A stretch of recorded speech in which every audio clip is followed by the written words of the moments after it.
She took her quadruplets to a company gala, then the billionaire CEO she never expected saw them. The silver-gray eyes stared back at him, his own eyes, unmistakable and haunting, set in the face of a little girl who couldn't be more than 5 years old. Lucas Ravenscroft felt the champagne flute slip from his fingers, shattering against the marble floor as whispers rippled through the crowded ballroom.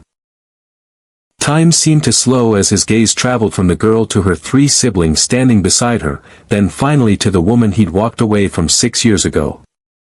"They're yours," Amara said quietly, her voice carrying in the sudden silence. "All 4 of them." Around them, cameras flashed as Port Crescent's elite realized they were witnessing the fall of the city's most powerful dynasty. The tech billionaire's carefully constructed world crumbles with 7 simple words. "I have 4 children you've never met. What would you do if the secret you thought was buried forever suddenly stood before you, wearing your eyes?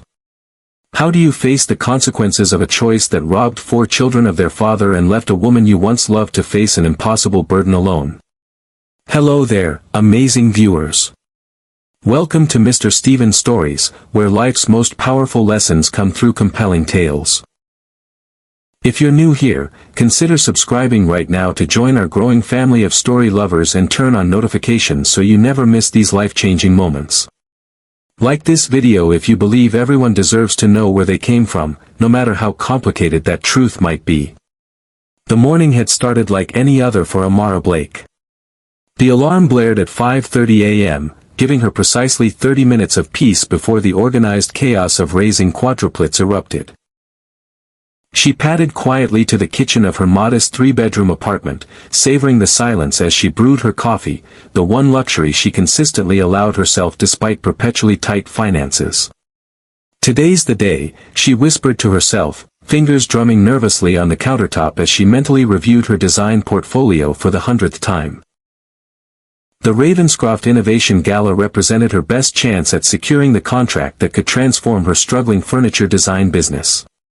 One signature from the right executive, and Amara's artisan interiors might finally move from barely surviving to comfortably stable. At precisely 6 a.m., the patter of small feet announced the arrival of Eli, always the first to rise. His serious expression and careful movements made him seem older than his 5 years. "Morning, Mom," he said, climbing onto a kitchen stool. "Is today your important meeting?" Amara smiled, pouring him a small cup of milk. "It is. The one I've been preparing for all month." "I laid out my clothes already," Eli announced proudly. "And I'll help with Noah. He always puts his shoes on wrong." Her heart swelled with both pride and sadness.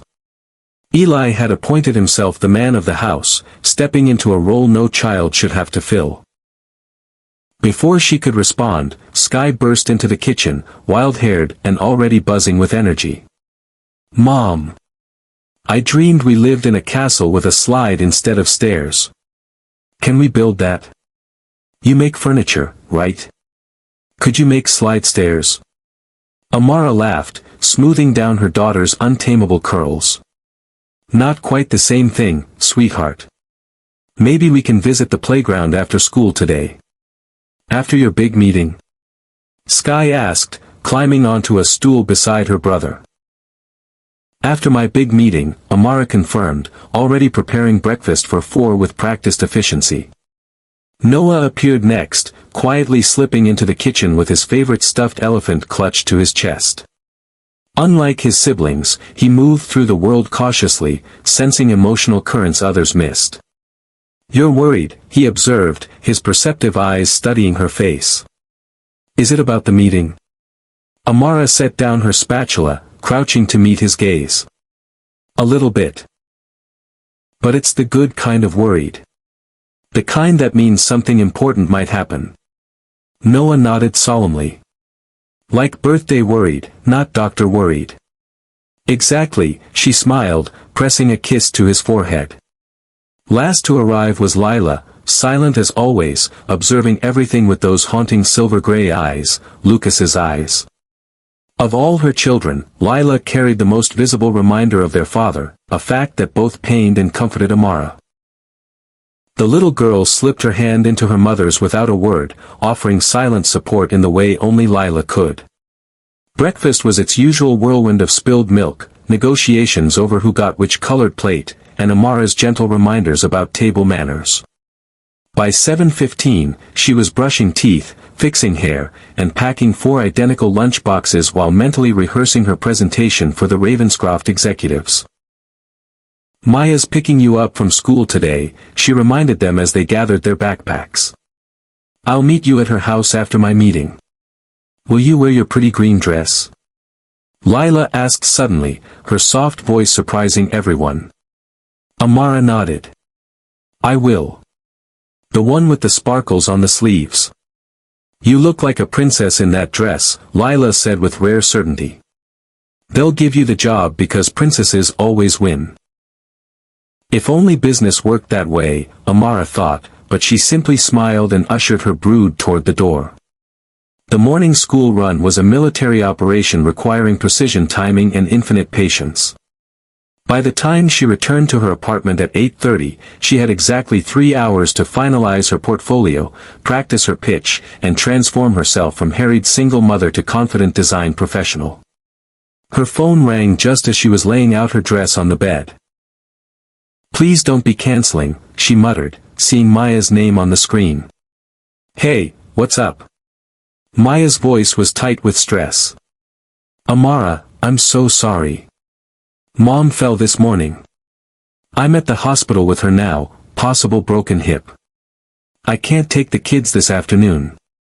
Amara sank onto the edge of her bed, heart plummeting. "Oh God, is she okay? Do you need anything?" "The doctors are with her now," Maya said. "But I'm going to be here all day. I'm so sorry about the kids. I know how important this meeting is." "Don't worry about that," Amara insisted. "Your mom comes first. Keep me posted, okay?" After hanging up, Amara stared at her emerald dress, mind racing through increasingly desperate options. Her mother lived 2 states away. The neighbors she trusted were all working parents themselves. Professional sitters charged more per hour than she could afford, especially for 4 children.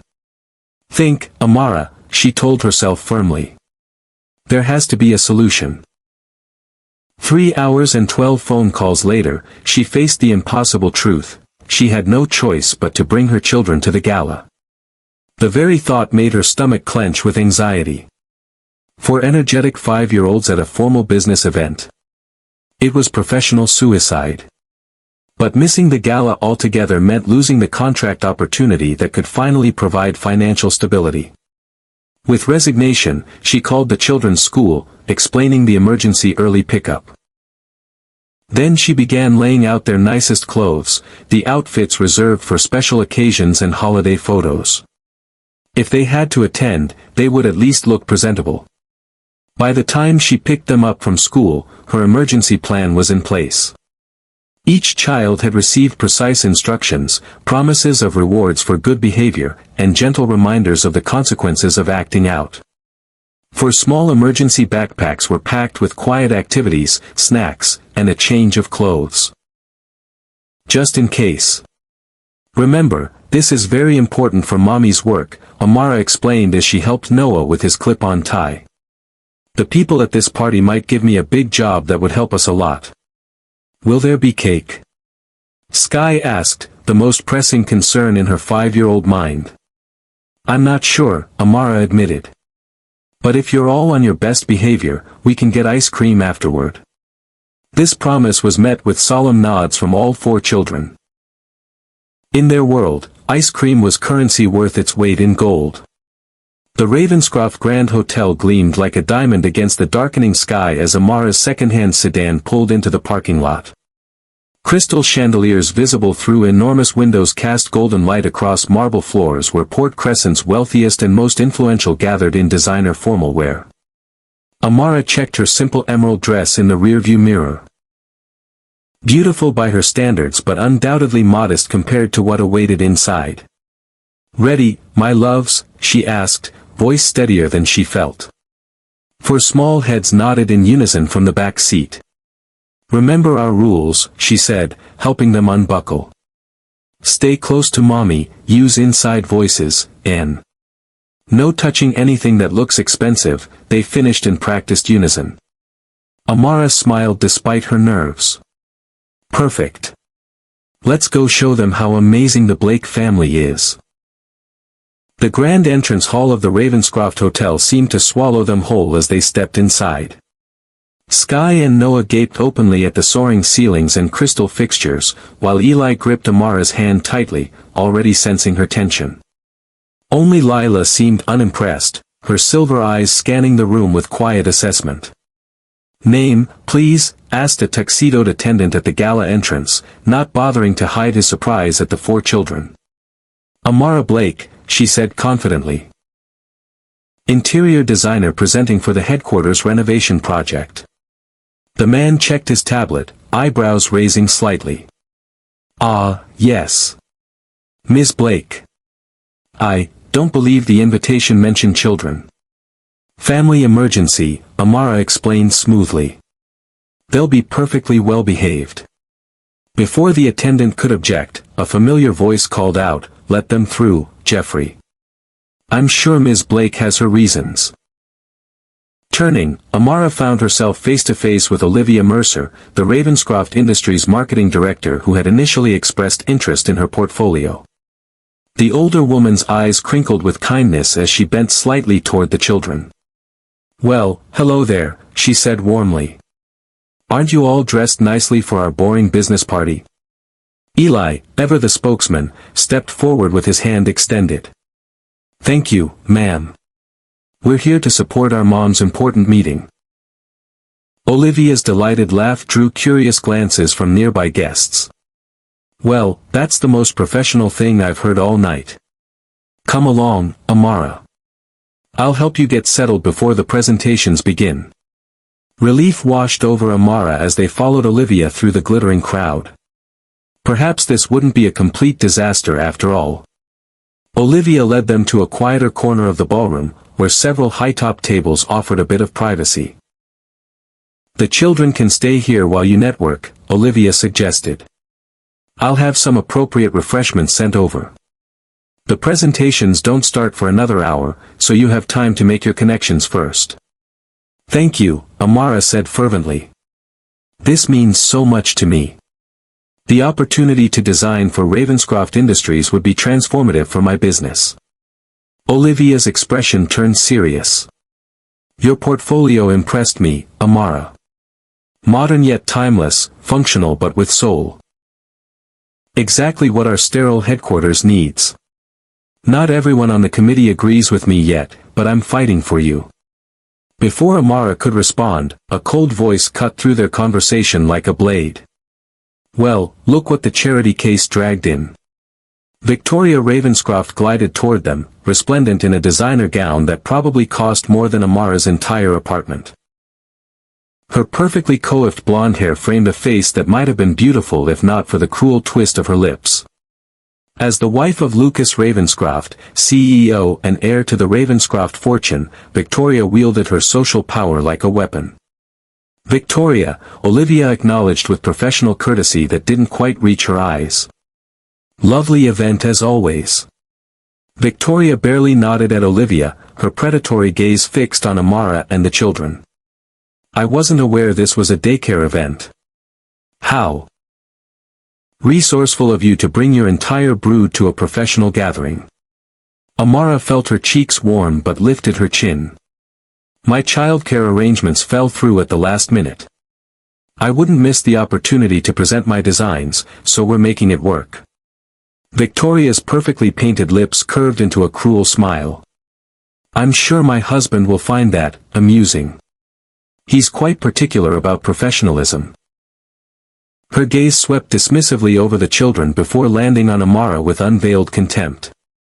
Though I suppose single mothers must make all sorts of compromises. The insult hung in the air like poison. Olivia cleared her throat uncomfortably. I should check on the presentation schedule, she said, squeezing Amara's arm supportively before departing. Victoria leaned closer, her voice dropping to ensure only Amara could hear. Let me be clear. You won't get this contract. Lucas would never allow someone so common to design our corporate headquarters. You're wasting everyone's time. With that, she glided away, leaving Amara fighting the urge to flee. She'd worked too hard for this opportunity to abandon it now, regardless of Victoria's cruelty. "Mom," Lila whispered, tugging at her dress. "Who's that man staring at us?" Amara turned, following her daughter's gaze across the crowded room, and her world tilted on its axis. Lucas Ravenscroft stood frozen at the top of the grand staircase, champagne flute suspended halfway to his lips, his silver-gray eyes, Lila's eyes, wide with shock as they locked onto the children. Even from this distance, Amara could see the color drain from his face as his gaze moved from child to child, lingering longest on Lila. 6 years. 6 years since he'd walked away without a word. 6 years since she discovered she carried not one but 4 lives inside her. 6 years of struggling, building, surviving, only to find him standing 20 feet away, draped in wealth while she'd been drowning in medical bills and late-night feedings. "Is that the man from the picture?" Noah asked innocently, voice carrying in a sudden lull of conversation. "The one in your old box?" Heads turned. Whispers erupted. Phones appeared, cameras angling toward the tableau of tension unfolding between the tech billionaire and the woman with 4 small children who looked eerily like him. Lucas handed his glass to a nearby waiter and began moving through the crowd with purpose, his expression unreadable. People parted before him like water, conversations halting mid-sentence as he passed. Victoria, noticing the commotion, turned to watch her husband's approach, confusion visible on her perfect features. Amara instinctively gathered her children closer, one arm around Lila and Sky, the other hand resting protectively on Noah's shoulder. Eli moved slightly in front of his siblings, his young face serious beyond his years. Time seemed to stretch impossibly as Lucas approached, each step bringing him closer to the truth he'd run from 6 years ago. When he finally stood before them, the resemblance was undeniable. The same silver-gray eyes, the same distinctive jawline, even the same slight furrow between the brows when concentrating. Looking at Lila beside him was like seeing a photograph with the genders reversed. Amara, her name on his lips still held the power to wound, even after all this time. "I didn't expect to see you here." Clearly, she managed, voice steadier than she felt. "I'm presenting my designs for your company's new headquarters." His gaze dropped to the children, lingering on each face before settling on Lila, whose silver eyes were an unmistakable mirror of his own. "These are..." he began, unable to finish the question. "My children," Amara said firmly. "Eli, Noah, Sky, and Lila." Understanding dawned in his expression as he calculated their age, 5 years, against the night he'd abandoned her. The night his father had shown him fabricated photos of Amara supposedly with another man. The night he'd chosen his family legacy over what they'd built together. "They're 5, he whispered, the color draining from his face. "Yes." The single word carried the weight of 1,000 sleepless nights, 1,000 tears, 1,000 moments he'd missed. Victoria appeared at her husband's side, fingers digging possessively into his arm. "Darling, the investors are waiting." Her gaze slid venomously toward Amara and the children. "Perhaps your acquaintance could take her daycare situation elsewhere."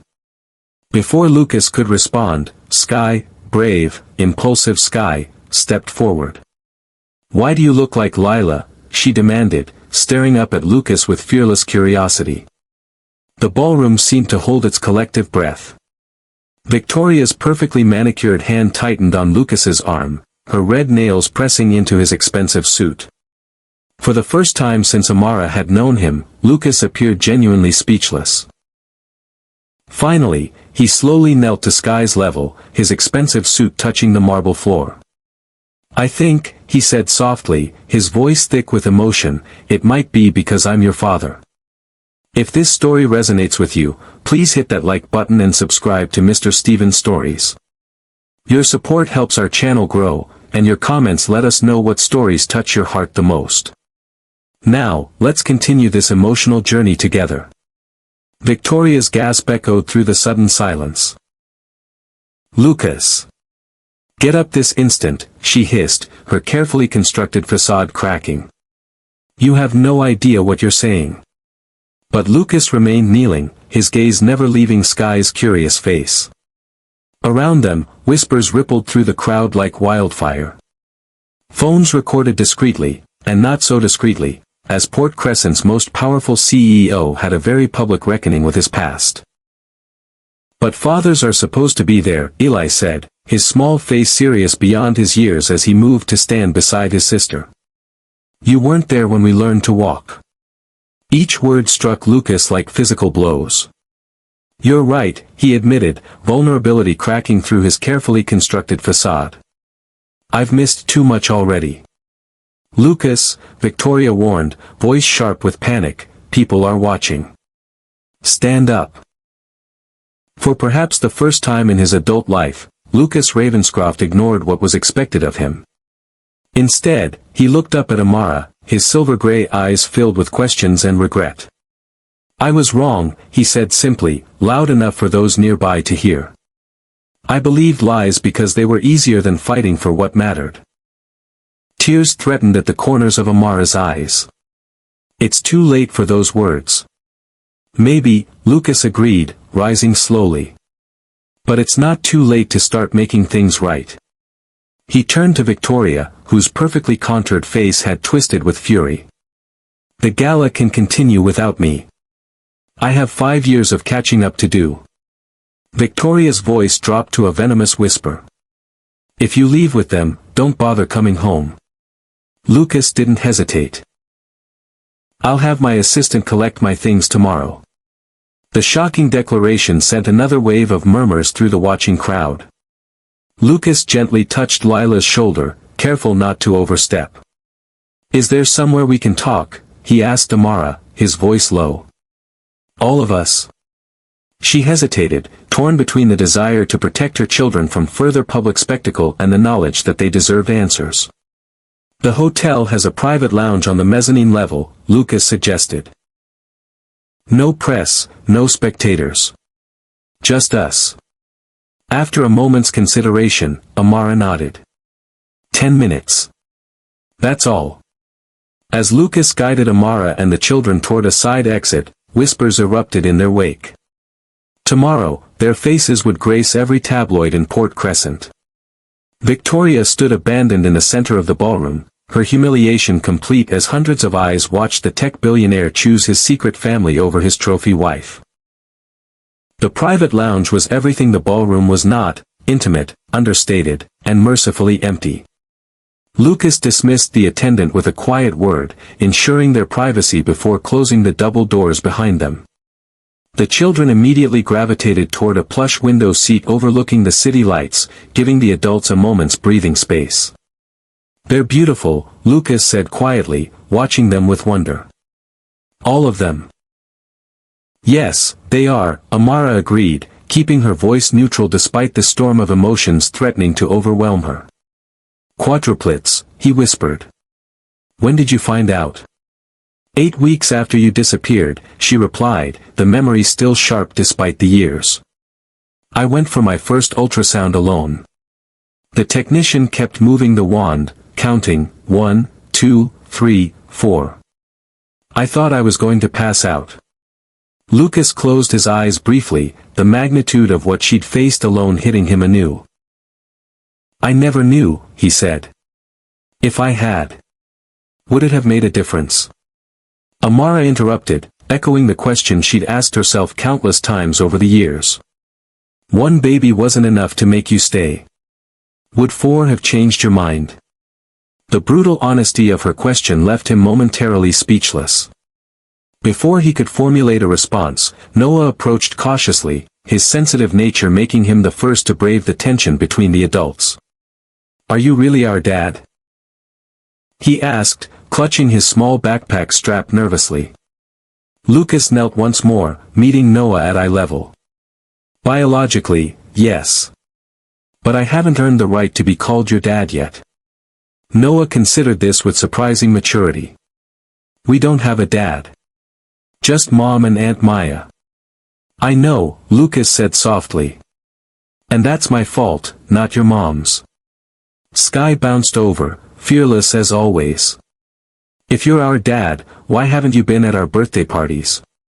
We had dinosaur cake last year. A sad smile touched Lucas's lips. I didn't know about your birthdays. If I had, I would have been there. Mom tried to tell you, Eli stated, joining his siblings with Lila trailing silently behind. She showed us. She wrote letters and made phone calls. She has a whole box. Lucas's gaze shot to Amara, who looked away, unwilling to confirm or deny her son's revelation. The implication was clear, she had tried to reach him, and somehow, those attempts had been intercepted. What's your job? Eli continued, practical as always. Mom designs furniture. She made our bunk beds herself. I run a technology company, Lucas explained, somewhat taken aback by the abrupt change of subject. We make computers and software. Like video games? Sky asked, immediately interested. Sometimes, Lucas admitted with a small smile. Among other things. Throughout this exchange, Lila remained silent, observing with those silver-gray eyes that were so disconcertingly like his own. Finally, she approached, stopping directly in front of Lucas. You made Mom cry, she said simply, her quiet voice nevertheless carrying the weight of accusation. At night when she thinks we're sleeping. The simple statement hit harder than any adult recrimination could have. Lucas looked stricken, all his wealth and power useless against the truth spoken by a 5-year-old. I'm very sorry for that, he said, voice thick with emotion. Hurting your mom is the biggest mistake I've ever made. Lila studied him intently, as though she could see straight through to his soul. After a long moment, she nodded once, accepting his apology if not necessarily forgiving him. 10 minutes is up, Amara announced, glancing at her watch. We should go. I still have a portfolio to present. You're staying? Lucas asked, surprised. Amara straightened her shoulders. I came here for a contract, not a reunion. My business needs this opportunity. Lucas nodded slowly. Of course. He hesitated before adding, would you, all of you, be willing to meet again? Properly, not in some hotel lounge. Maybe for lunch tomorrow. Before Amara could respond, the lounge doors burst open as Victoria stormed in, followed by an older man whose stern features immediately identified him as Harrison Ravenscroft, Lucas's father and the patriarch of the Ravenscroft Empire. This ends now, Harrison declared, his authoritative voice filling the room. Lucas, you're making a spectacle of yourself and this company. Return to the gala immediately. Victoria's gaze swept contemptuously over the children. Really, Lucas? I expected better judgment, even from you. These children could belong to anyone. Do you really think you're the only man she's been with? Victoria. Lucas snapped, genuine anger flashing in his eyes.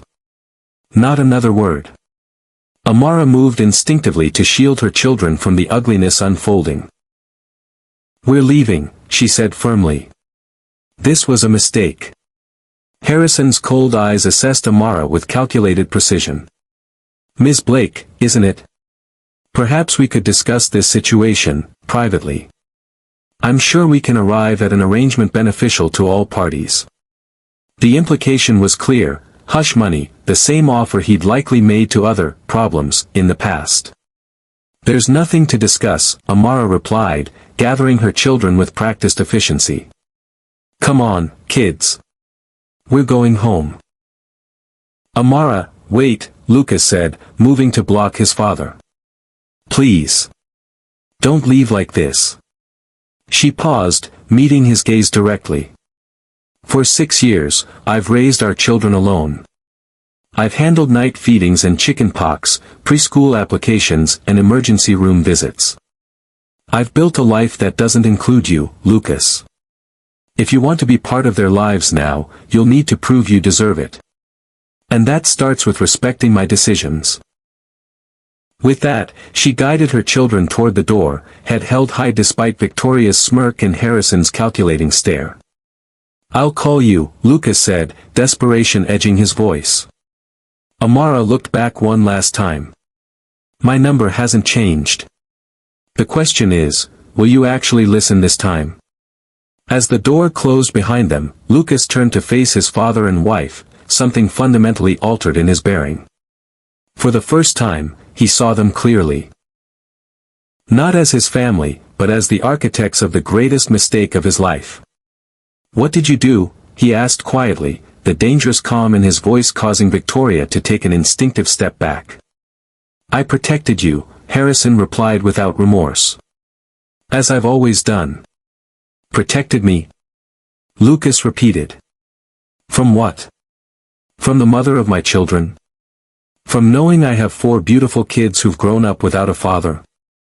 "She wasn't suitable," Harrison stated flatly. "A furniture designer with no connections, no family background. The Ravenscroft name means something in this city." A cold realization washed over Lucas. "The photos," he said slowly. "The ones you showed me of Amara with another man. They were fake, weren't they?" Harrison's silence was answer enough. "And her calls? Her letters? Did any of them actually reach me?" Lucas pressed, anger building with each revelation. "I did what was necessary," Harrison said unapologetically. The company was in a critical growth phase. You needed to focus, not be distracted by some gold digging. "Don't," Lucas warned, his voice dropping dangerously. "Don't finish that sentence." Victoria interjected, her perfect mask slipping to reveal the calculation beneath. "Darling, surely you see this is some kind of extortion attempt. Those children have my eyes," Lucas finished. "My jawline. My mother's smile. They're mine, Victoria. I knew it the moment I saw them." "DNA tests exist for a reason," she snapped. "Don't throw away everything we've built on sentiment." Lucas studied his wife of 5 years, seeing clearly the hollow arrangement their marriage had always been. "We haven't built anything," he said quietly. "We've posed for photos and attended galas and accumulated wealth. That's not the same thing as building a life." Harrison stepped closer, lowering his voice. "Think very carefully about your next move, son. There's a prenuptial agreement, board obligations, shareholder expectations. Don't throw away your birthright on a moment's impulse." For the first time in his adult life, Lucas laughed in his father's face. "My birthright? You mean the privilege of becoming exactly like you?" "No thank you." With newfound clarity, Lucas moved toward the door. "I'll be taking a leave of absence from the company, effective immediately. The board can reach me through my personal email." "You walk out that door, you're no longer a Ravenscroft," Harrison called after him, playing his final card. Lucas paused, hand on the doorknob. Maybe it's time I discovered who Lucas is without the Ravenscroft name attached. With that, he stepped through the door, closing it firmly behind him. If this story about second chances and discovering what truly matters in life resonates with you, please subscribe to Mr. Stevens Stories. Your support helps us bring more powerful tales like this one to life. Hit that like button if you believe that it's never too late to right the wrongs of our past. Now, let's continue with Amara and Lucas's journey. The next morning, Amara woke to the sound of her phone buzzing incessantly. 27 missed calls, 43 text messages, and an inbox overflowing with media inquiries greeted her. Overnight, the confrontation at the Ravenscroft Gala had exploded across social media and news outlets. Tech billionaire's secret quadruplets revealed, screamed one headline. Ravenscroft heir abandons wife for baby mama, declared another. She silenced her phone with a groan, thankful the children were still asleep. How would she explain to 4 or 5-year-olds that they had suddenly become tabloid sensations? Before she could formulate a plan, a knock sounded at her apartment door. Through the peephole, she saw not reporters or photographers, but Lucas, looking distinctly unbillionaire-like in jeans and a simple button-down shirt. Dark circles under his eyes suggested he hadn't slept. "What are you doing here?" she asked through the barely opened door, chain still in place. "May I come in?" he asked quietly. "No photographers followed me, I made sure of it." After a moment's hesitation, Amara unchained the door and stepped back, allowing him entrance to the modest apartment she'd made into a home. Lucas entered cautiously, taking in the evidence of a life well lived despite limited means, children's artwork displayed like masterpieces, cleverly designed furniture that maximized the small space, toys organized in colorful bins. "You've done well," he observed, genuine admiration in his voice. "This place feels like a real home." "It is a real home," Amara replied simply.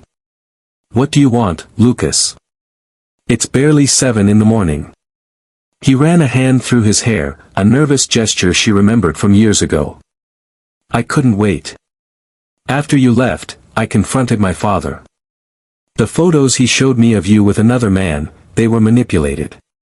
And your attempts to contact me were intercepted." Amara's expression remained carefully neutral. "I figured as much. Eventually." "I'm so sorry," Lucas said, the words inadequate against 6 years of absence. "I should have trusted you. I should have fought harder." "Yes, you should have," she agreed without rancor. "But that's the past now. What matters is what happens next." "I want to know them," Lucas said simply. "If you'll allow it. On your terms, whatever boundaries you need to set. I've already moved out of the mansion and taken a leave of absence from the company." Amara's eyebrows rose in genuine surprise. That was decisive. "For the first time in my life, the decision was easy," he admitted. "Seeing them, seeing you, I realized everything I thought mattered doesn't. Not compared to this." Before Amara could respond, the patter of small feet announced Lila's arrival. She appeared in the hallway, silver eyes widening at the sight of their visitor. "You came back," she stated simply. Lucas knelt, careful to maintain a respectful distance. "I did. If that's okay with you and your mom and your brothers and sister." Lila considered this seriously before announcing, "I need cereal," and padding toward the kitchen as though billion-dollar tech CEOs regularly appeared in her living room before breakfast. A reluctant smile tugged at Amara's lips. She's the practical one. More footsteps heralded the arrival of the other 3 children, each reacting differently to Lucas's presence. Eli with cautious assessment, Sky with excited questions, and Noah with shy curiosity. The simple morning routine of breakfast preparation became an impromptu family meeting, with Lucas awkwardly finding his place among the organized chaos. "Can you make pancakes?" Sky asked him directly. "Mom makes them shaped like animals on Sundays." "I haven't made pancakes before," Lucas admitted, realizing how strange that sounded. "But I could learn." "I'll show you," Noah offered unexpectedly, sliding a step stool toward the counter. "You have to mix the batter really careful or it gets lumpy." Amara watched in amazement as her quietest child voluntarily engaged with the father he'd never known. Within minutes, Lucas was receiving solemn instruction in pancake preparation, his expensive watch set aside, sleeves rolled up as he followed Noah's careful directions. "He's trying," Maya observed quietly, having arrived unnoticed during the pancake lesson. She stood beside Amara in the kitchen doorway, watching the scene unfold. "For now," Amara replied, uncertainty evident in her voice. "But for how long? When it gets hard? When it's inconvenient?" Maya squeezed her friend's shoulder. "That's for him to prove, one way or the other. But those kids deserve the chance to know their father, the real man, not just a photo in a box." Over breakfast, with Maya's steadying presence helping to ease the tension, Lucas and Amara negotiated the beginnings of a co-parenting relationship. DNA tests would be arranged, not because Amara demanded proof, but because Lucas wanted legal documentation to establish his paternity rights. No press, Amara insisted firmly. The children aren't a media spectacle. Agreed, Lucas said immediately. I've already had my legal team preparing cease and desist orders for any outlet that publishes photos of them. And no unsupervised visits. Not yet, she added. They need time to get to know you gradually. Lucas nodded, accepting her terms without argument. What about financial support? There must be medical expenses, education costs. We've managed, Amara interrupted stiffly. I know you have, Lucas said gently. That's not the point. They're my responsibility too, Amara. Let me help. After further negotiation, they agreed on a reasonable support arrangement that would ease Amara's financial burden without undermining her independence. As Lucas prepared to leave, promising to return the following afternoon for a proper visit, Eli approached him with the serious expression that made him seem much older than his 5 years. Are you really going to come back? He asked bluntly. Or is this just because people were watching? Lucas knelt to meet the boy's skeptical gaze. I'm coming back, Eli. Not because of what people think, but because you and your siblings deserve a father who shows up. I've missed 5 years, I won't miss any more if I can help it. Eli studied him, searching for sincerity. Mom used to cry a lot, he said finally. Don't make her cry anymore. That's the last thing I want, Lucas promised, humbled by the fierce protectiveness of this small boy who had stepped into the role Lucas had abandoned. As the days turned into weeks, Lucas proved more committed than Amara had dared to hope. He arrived for every scheduled visit, never late, often bearing thoughtfully chosen gifts that reflected each child's emerging personality, art supplies for Lila, building blocks for Eli, dinosaur books for Noah, a child-safe chemistry set for Curious Sky. More importantly, he listened to them, learned their routines, and gradually earned their trust through consistent presence rather than extravagant gestures. The DNA tests confirmed what was already visually obvious: Lucas was indeed the father of all 4 children.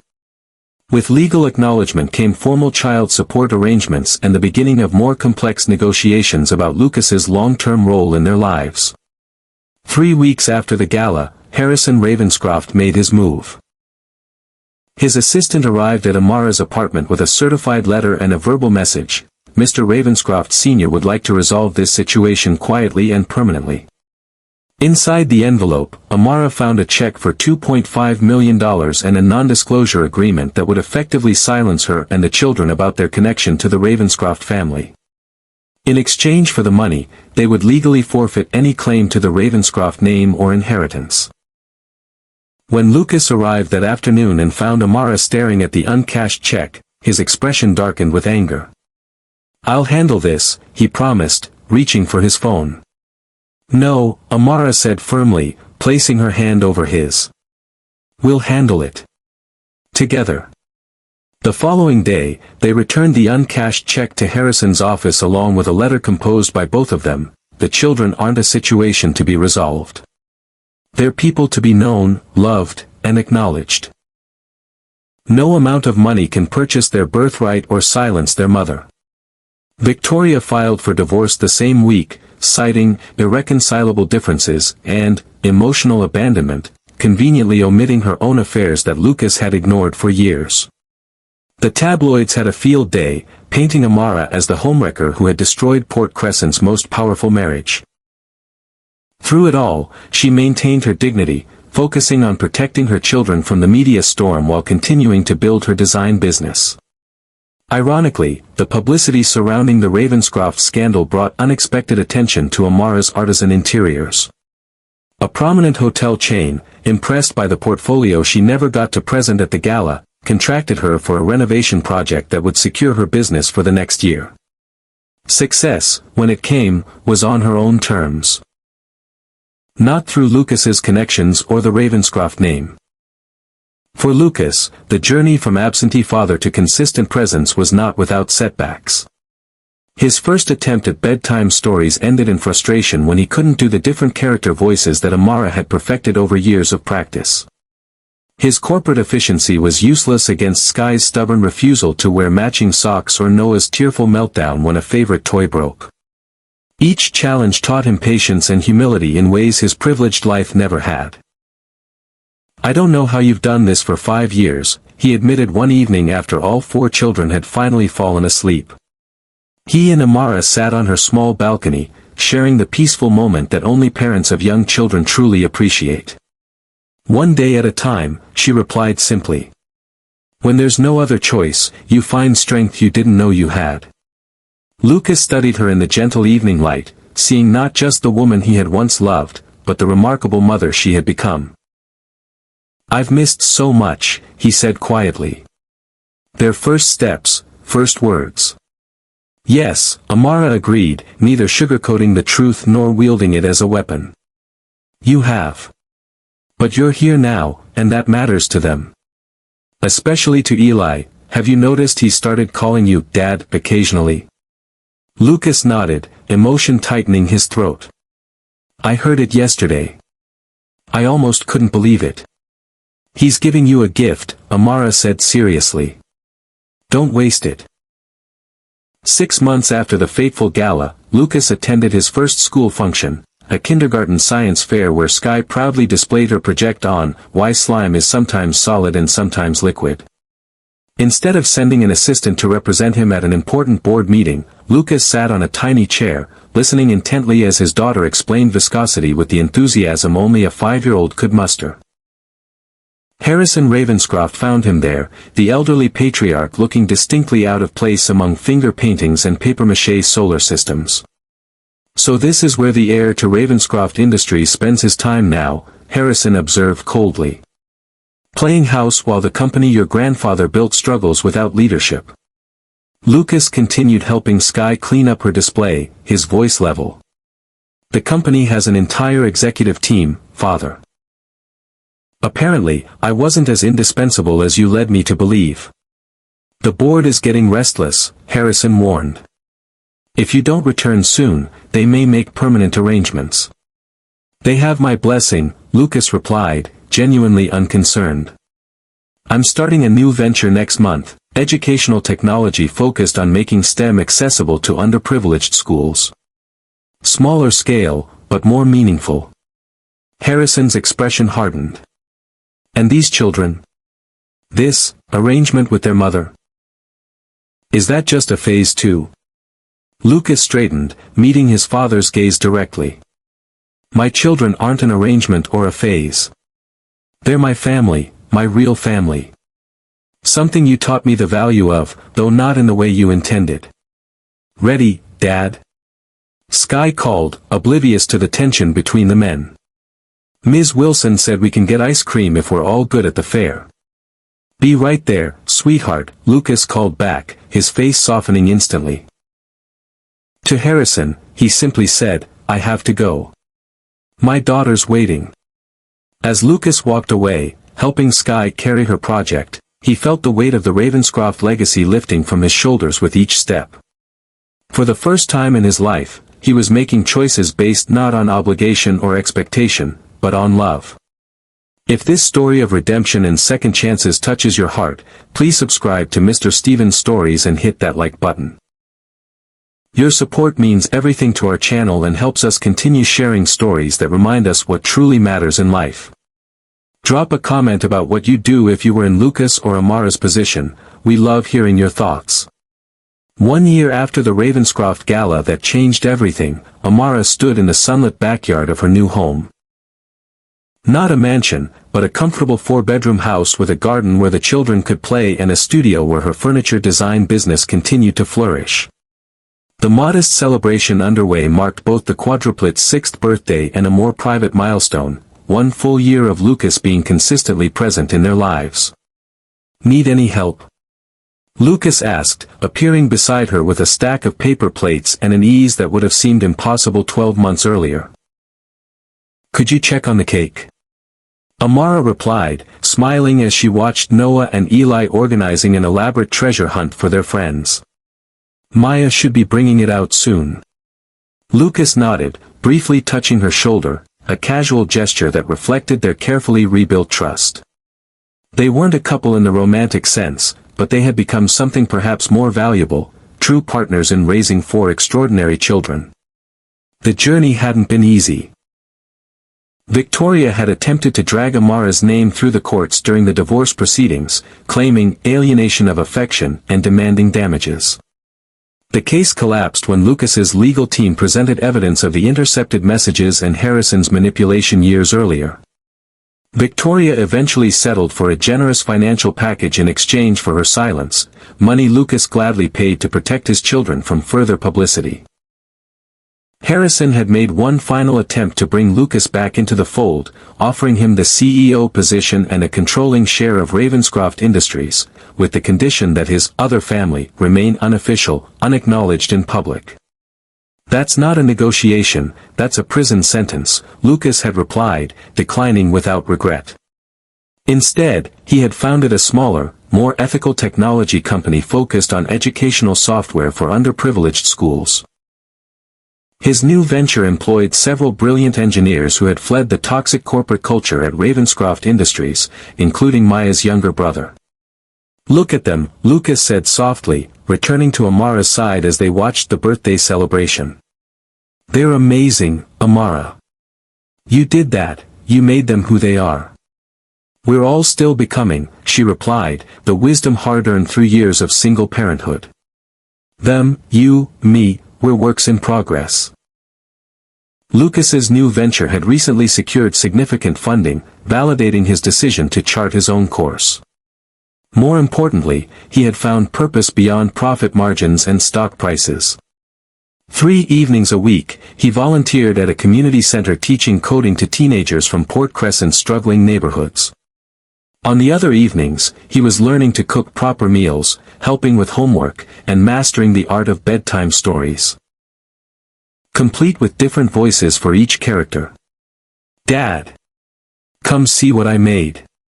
Lila called, waving from the art table where she was creating intricate paper decorations. The once silent child had blossomed over the past year, finding her voice through art and the security of having both parents in her life. "Be right there, sunshine," Lucas called back, the nickname flowing naturally now. "She's got real talent," Amara observed. "The art teacher wants her in the gifted program next year." Lucas nodded proudly. "Noah too, for music. Did you hear him playing the piano at his lesson yesterday? 6 years old and already composing little tunes." As the party continued around them, Lucas gently led Amara to a quiet corner of the garden. "I wanted to give you something," he said, suddenly nervous in a way the powerful CEO had never been. "Not for the kids, just for you."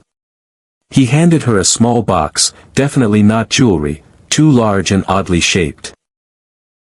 Curious, Amara opened it to find an old-fashioned key.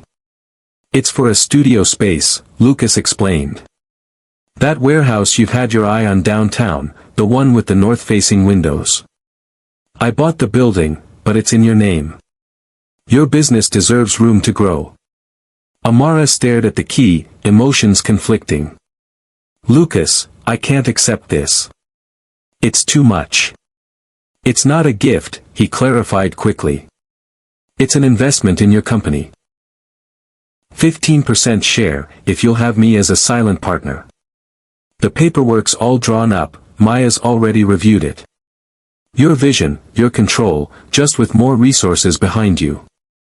The thoughtfulness of the gesture, respecting her independence while supporting her dreams, brought unexpected tears to Amara's eyes. "Thank you," she said simply, knowing he would understand all the words left unspoken. Lucas hesitated, then asked the question that had been forming for months. "Amara, I know we've been focused on co-parenting, on building stability for the kids. But I've been wondering." Before he could finish, Sky bounded up, cake frosting smeared across her cheek. "Mom! Dad! Aunt Maya says it's time for candles and presents." "We're coming, sweetheart," Amara promised, exchanging a look with Lucas that acknowledged their conversation would continue later. As they gathered around the birthday cake. Four separate small cakes, each decorated to reflect the individual personalities of the quadruplets, Lucas found himself overwhelmed with gratitude.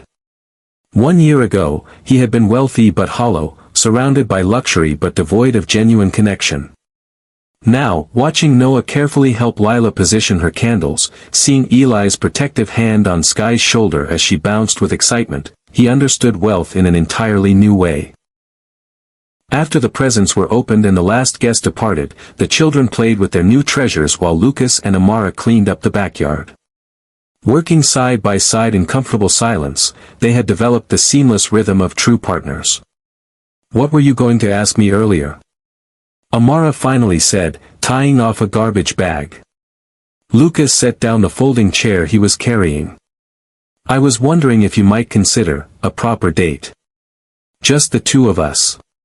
Not as co-parents, but as us." Amara paused, studying the man before her, so different from the corporate heir who had walked away 6 years ago. This Lucas carried juice boxes in his expensive car, knew how to detangle Lila's hair without tears, and had learned to recognize the subtle signs of Noah's anxiety before it escalated. This Lucas had earned not just her forgiveness, but her respect. "I think," she said carefully, "that might be worth exploring."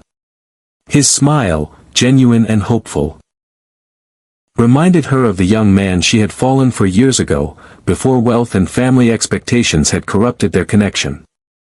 Second chances rarely came in such perfect packages, but perhaps some relationships needed to break completely before they could be rebuilt on stronger foundations. As the sun set over their shared garden, four children with silver-gray eyes played beneath the oak tree that had sold Amara on the house.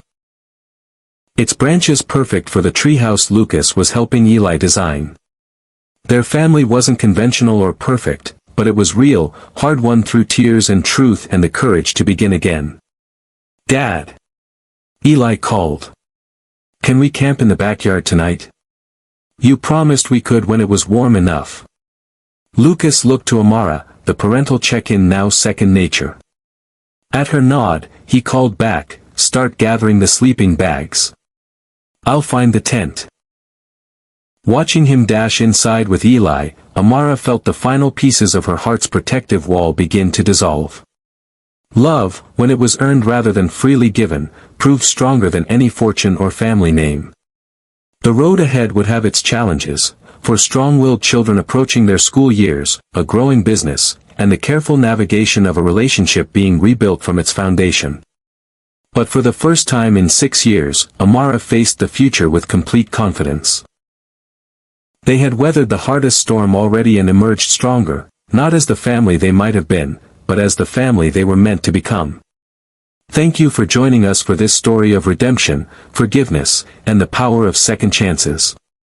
If this tale touched your heart, please subscribe to Mr. Steven's Stories and share this video with someone who might need a reminder that it's never too late to make things right. Your support helps our channel grow and allows us to continue bringing these emotional journeys to life. Until next time, remember that true family isn't defined by DNA or financial wealth, but by the people who show up consistently, day after day, with love that stands the test of time.